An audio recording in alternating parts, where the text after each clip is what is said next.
Ya Ahobu, saya Olivia Fau.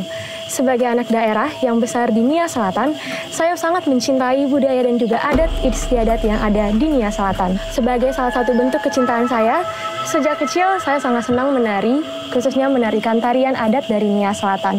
Hal itulah yang menjadi motivasi terbesar saya untuk mendaftar dan mengikuti seleksi pemilihan duta wisata hingga akhirnya terpilih, karena saya ingin menunjukkan bahwa setiap anak daerah memiliki banyak kesempatan untuk bisa maju memperkenalkan budaya yang ada di daerah mereka. Untuk itu, saya sangat berharap semoga seluruh anak muda daerah Nia Selatan dapat menjadi muda-mudi yang bangga dan cinta akan budaya daerah mereka dan dapat menjadi pemuda yang melestarikan serta membawa nama Nia Selatan menuju internasional.